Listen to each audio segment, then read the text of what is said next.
national conference of the CITU. We are on the second day. And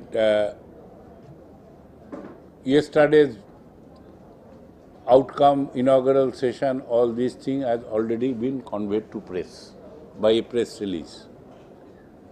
Yesterday afternoon onwards, the delegate session has started, which consists of 1,500 delegates from all over all the states of the country and across the industrial sector, both organized and unorganized sector. Along with that, there are fraternal delegates from the unions of the bank employees, insurance employees, central government and state government employees organization, railways and others, defense sector, defense production.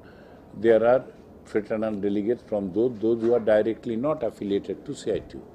They are also taking part in this All India conference, all the 4-5 days. And also the fraternal presence was there, active physical fraternal presence was there from All India Kisan Sabha, the Peasants All India Organization and All India Agricultural Workers Union. Their leadership is also participating in this conference from the first day onwards as a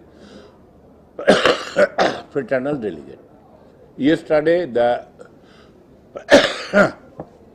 our president delivered a presidential address in the delegate session, which basically dealt on the international situation so far as the economy and the political situation is concerned, and its reflection on the national economy, the basic national economy and national politics. The basic outline of that the whole global economy is under a serious crisis, and this reflection was there on the international political situation by raising of the head by the extreme right-wing authoritarian forces, taking advantage of the failure of the centrist forces who are in political regime during this period of crisis. Their failure in addressing the basic requirement of the people paved the way for extreme right-wing forces to raise their head in political situation. And when extreme right-wing force comes up, then straightway on the lives and livelihoods of the not only worker but of all kind of people, and also an attack increases on their democratic right to organize, all these things. The same situation was reflected in the national situation also, where we are being governed by the extreme right-wing forces, extremely reactionary forces, who are at the same time the divisive forces cultivating poison in Indian society to divide the people and divert people's attention on the life and livelihood issues. Through that, they are trying to rule.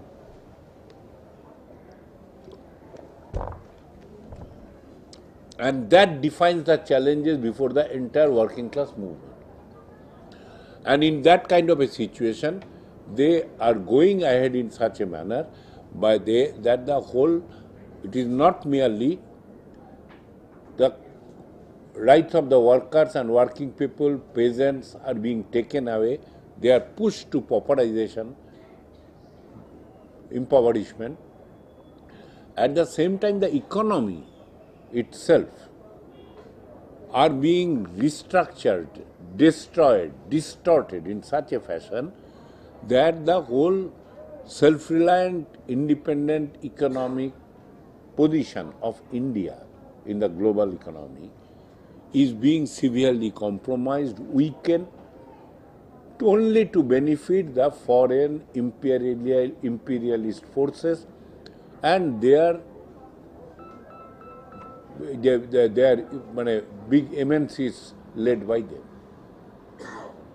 And that's why the trade union movement has termed this whole policy regime is an anti-people, anti-worker, anti-national, destructive regime.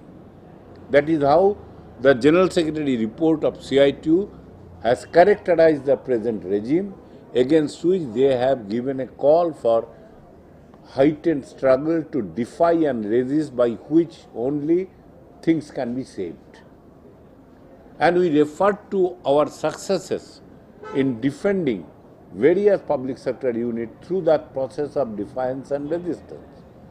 In your state of Bengaluru, BEML is the novel example. That is not led by CITU India. But whenever there was a team came for inspecting BEML, all the workers and officers together, they have seen that those people are not allowed to enter even inside the plant of BEML, either at Bengaluru or at Mysuru or at Palakkad. They are not allowed entry. And an agitational atmosphere was so found that government has retreated, backtracked from their move for privatizing, handing over the majority share of BEML to the private hands. And there are many other similar successes here and there throughout the country. This conference has given a call based on, and the latest success story is in Maharashtra. In the face of a 3-day strike call by the Maharashtra Electricity Workers and Engineers Joint Front, the government has to backtrack, withdraw their proposal of allowing Adani to set up parallel distribution center and privatize the electricity distribution of Maharashtra. The latest. Earlier there was a success in Jammu Kashmir, in Haryana, similarly not to allow privatization of the electricity distribution. Latest is Maharashtra. So premised on that, this conference has given a call that this is the only way before the entire working class. And accordingly, the conference will discuss at length how to carry our capacity to intervene, not only independently but also along with other central trade unions together. How to strengthen that is what the report has called for. And on that now discussion is going on. Till now, after the discussion has started, till now 23 representatives from different states have taken part in discussion, and they have made very useful suggestions to heighten the level of struggle to a decisive combat.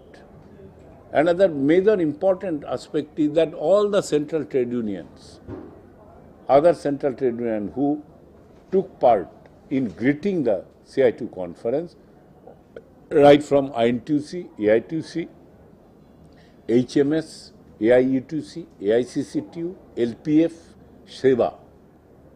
This is the composition of the joint front of trade unions which are carrying on united struggles at a national level. All of them has endorsed the idea that the time is for an heightened aggressive resistance and combat to this inhuman barbarous regime. They told in this language, and also assured total cooperation with CITU in carrying on the united struggle at the national level. And at the same time, we have been planning, the report also mentioned, the joint activities, joint agitation along with the peasant and agricultural workers union. So it is a three-pronged program. One, CITU on its own, they will play a role. Number two, joint platform of the trade unions and federations, they will move ahead in their program of agitation. And third is workers and peasants organization together are also planning their agitation on common issues parallelly. I think the entire 2023 year is going to be a commentary of these three-pronged, three-dimensional struggle of the entire toiling people of the country, where workers and peasants will join together. So on this now discussion is going on. 23 comrades have already taken part. Some more will be taking part. The discussion will continue up to 4:30 today. And thereafter, the organizational report of CITU, that is, this is our program of action. In order to achieve that, in organizationally, what are the steps we should take? Where do we stand at time? And where we will go? That report will be presented. And thereafter, on that also, again, next day, tomorrow, there will be deliberation on that. And that's how our conference is presenting. So till now, report was presented. I have reported before you the outline of the report and the basic focus of the report, what we are striving for in the working class movement, and also on that active deliberation is going on. Very interesting suggestion, fruitful, constructive ideas has surfaced, all summing up together. Conference will finally take its final view and take its final decision. That's all, comrade, up to report to you. That's all. Okay. Thank you, everybody. Right? Our session is going to start by 3:30. Yeah?